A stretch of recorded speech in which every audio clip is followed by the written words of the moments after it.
Good day, gentlemen.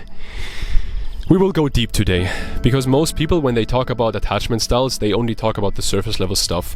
But attachment styles are way more complicated than those videos of the 10 signs that you're anxious in your relationship. Like, that's bullshit. Don't watch these videos, boys. At the end of the day, you being anxious in your relationship right now is holding you back from building the deep, loving, secure, passionate relationship that you want and deserve. And not only that, it also hurts her. Even though she might not even be anxious or avoidant, she might be secure, like my girl, but I was anxious and I hurt her a lot because I was so anxious. What happened to me in the past, or what happened to me now, is I was extremely anxious in the past. I'll tell you why in a second, but now I'm in a situation where over the last few days, I broke my phone a few days ago. My girl has been traveling for the last 4 or 5 weeks, which that in itself would have made me very anxious in the past. She travels without me, right? That would have made me very anxious, and she's in a different country and I don't know what she's doing exactly, right? I broke my phone a couple of days ago. We didn't really have a lot of contact over the last few days. I don't know where exactly she is right now. I quite frankly don't care, because I am so secure in that relationship now. Imagine that. Imagine if you're right now, if you are more anxious, imagine being so secure that you do not even get bothered by your girl being in a different country, you not being able to contact her.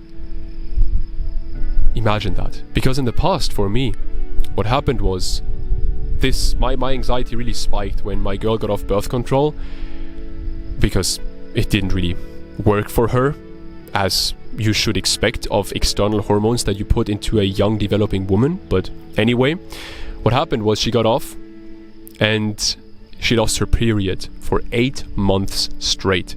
She lost her sex drive for even longer, and we had very little, if any, sex. And this made me extremely anxious, because I thought, what if this never gets better? And also, what if she's not attracted to me anymore? What if she doesn't have sex with me because maybe there's someone else she wants to have sex with, and then she doesn't have sex with me and because she doesn't need it anymore, or all these thoughts, right? And the thing is this, my girl would never in 1,000 years cheat on me. She's way too good of a woman to ever do that. But my head doesn't think rationally in those moments, or didn't think rationally in those moments when I was so anxious. And to be completely honest with you, this ate me alive. This caused me to not be able to fall asleep at night. This caused me to not be able to focus on my work and make progress in my business. It was horrible. It was quite horrible. And it was also horrible because in general I do consider myself more of a masculine. That word is completely overused. When I use it, it mostly means something different than for most people, right? But a more masculine, more stoic, more controlled person, right? And in those moments when I got so anxious, I could not control myself. I could not control my emotions and the assumptions that my head made. And I judged myself for it. And that made things even worse. And that, made me even more anxious at the end of the day. Now, to be quite honest with you, every week during that time, I thought about breaking up with her. Because I thought, I need to get out of this. The relationship is boring me. We're not really having sex. This relationship is not going anywhere right now. And also, I feel extremely anxious, and it's, holding me back from achieving the goals that I want to achieve in life. And obviously, I never did that because of one simple lesson that I learned back then. Because I asked myself, what would have happened with the next woman? What would happen if I had broken up with my girl, being so anxious, being not happy in that relationship, being bored by that relationship, and then gotten with the next woman? The relationship would have started the exact same way as with my first girlfriend then. Exciting, passionate, loving, and then over time, I would have become more anxious because of some reason. Something would have come up. Maybe not birth control and her losing a sex drive, but something would have come up. I would have become anxious again. I would have become bored again. There's this concept by the genius marketer Seth Godin. He calls it the dip. And what the dip pretty much is he says if you start anything, you're kind of excited about it at first, right? You have that optimism and that passion for it. But over time you realize, it's actually not you're here, right, at the start. And then over time you realize, it's actually not as easy as I thought. And then you get to this dip. to this crisis of meaning, as Alex Hormozi, he just copied the same framework, but he calls it crisis of meaning. You get to this dip. And what happens here at this dip is most people quit. Most people quit here. And what happens is they don't start for the next, like, you start a relationship, right? Relationship goes good, then it grows bad, then you become anxious, then you become bored. Most people break up here, start their next relationship. But with the next relationship, they don't start here again. They start here now. And so the next relationship, you go up a bit at the start and then you go down. And that continues, this downward spiral continues until you realize that you can't make a relationship work with a woman unless you learn the skills and the mindsets to actually build a great relationship. And unless you learn how to not be anxious in a relationship, unless you resolve those issues of anxiety, because it keeps you back, it holds you back from building the relationship that you actually want and deserve. And at the end of the day, I'll be honest with you, I talked about this in the last video as well. It's not about finding that one magical person. That's bullshit. You've been conditioned by society and by romanticism to think that you need to find that one person. No. Find a person that fits your values, that you want to be with, right? Don't settle for anyone. Like, don't settle for bullshit. Find the good person, but then build a great relationship with her.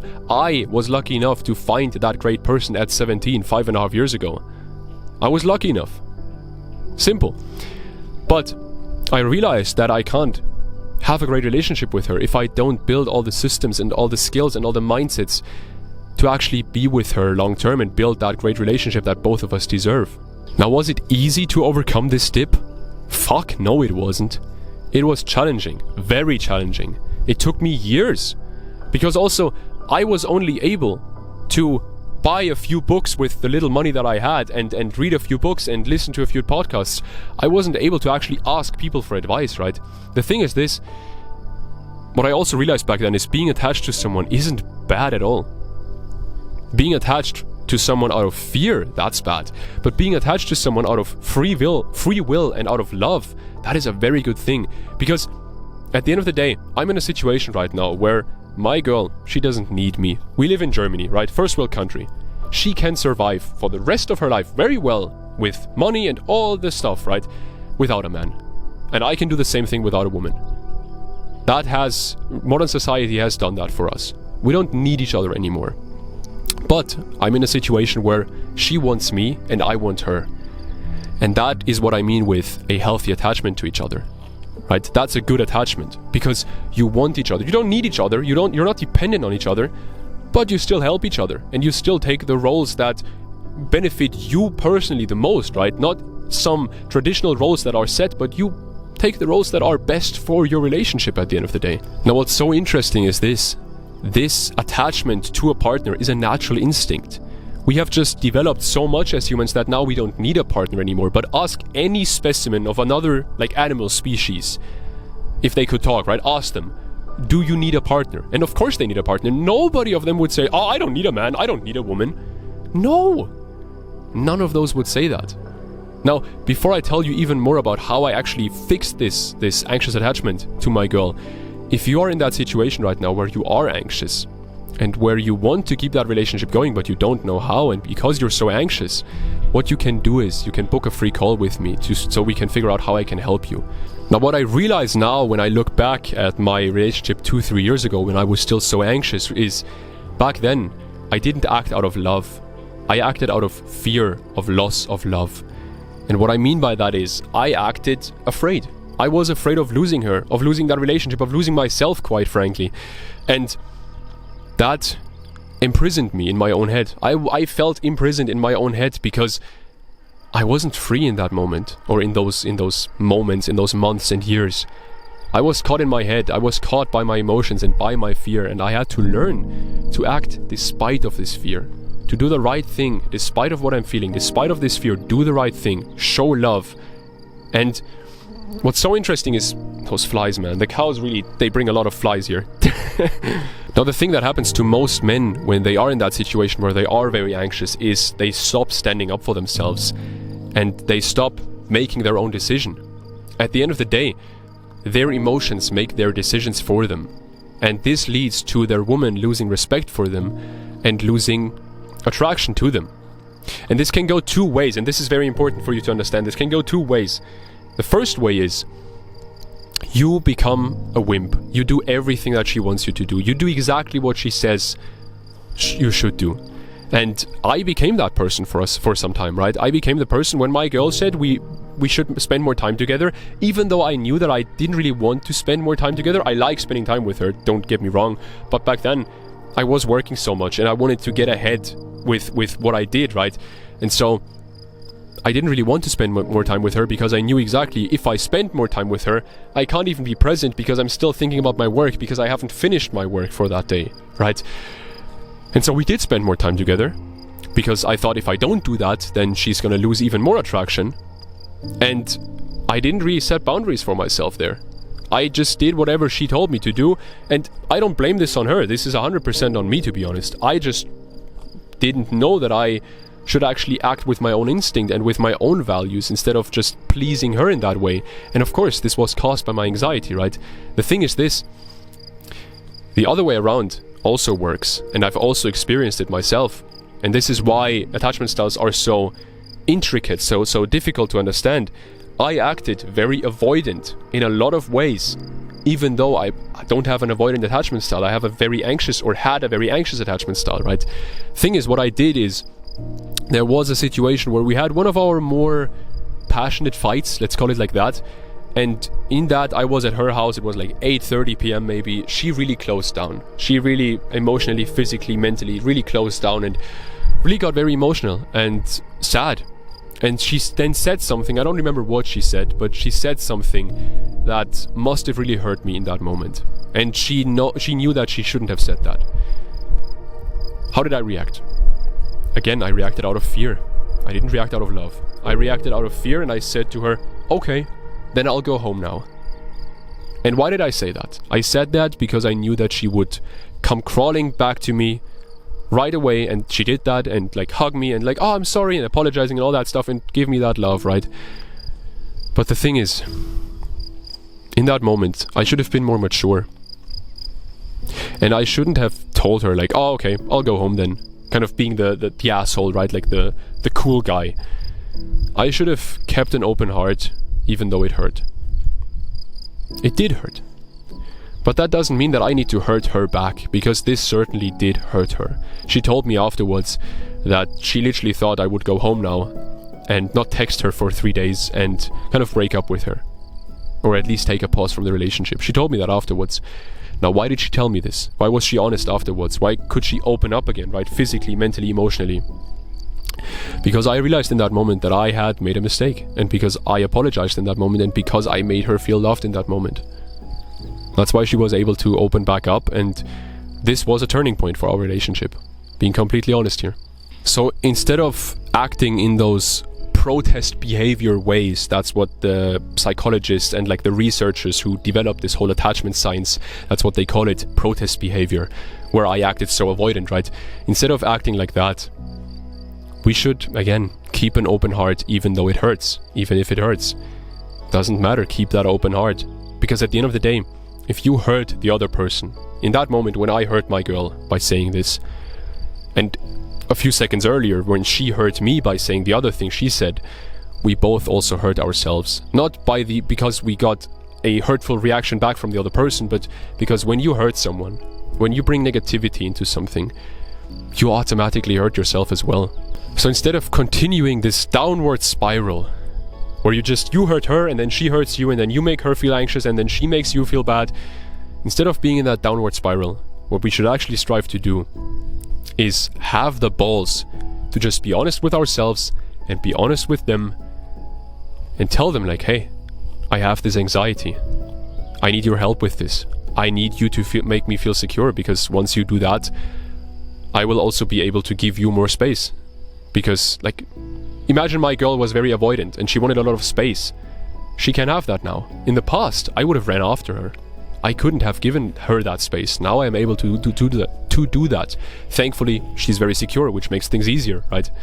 The thing is, though, it's not masculine or mature to act in these hurtful ways to your partner. It's much more masculine to actually say what you feel and to actually figure out a solution. Because, come on, yeah, you can just suppress your emotions and never talk about anything, 100%. But when it comes to attachment styles specifically, you're not gonna solve the problem. Because she will not know what she should do to make you feel secure. I had to give my girls specific things that make me feel secure that now she does. And we had to talk about it, and I had to admit, hey, I have this anxiety, I have this fear, because she, funnily enough, I'm honestly, seems like I'm a good enough actor to have never shown that anxiety to her before I told her, because she was fully thinking like that I'm just as secure as she is. And of course she was also biased because she grew up very secure and she doesn't know that other people aren't as secure, right? But at the end of the day, it was still very interesting that she thought I was so secure even though I wasn't. Your partner probably doesn't think that you're anxious. And this is just something that you need to enlighten them on, and you need to be honest with yourself as well and just admit to yourself, hey, I feel this anxiety and that's okay, I will work through this. But as long as you keep it in the shadows, you will just build a shadow. You will build a side to yourself that after a certain while you will not be able to control. And that's not what you want, man. That is not what you want at all. Now, if you are in this situation right now where you are anxious and where you feel that your relationship is kind of slipping away because of that, what you can do is you can book a free call with me, especially if you're a person that doesn't want to read all the books, listen to all the podcasts, and quite frankly doesn't even have the time to do all that stuff and find all these resources that fit to their problem, but you want specific, direct help for your specific situation.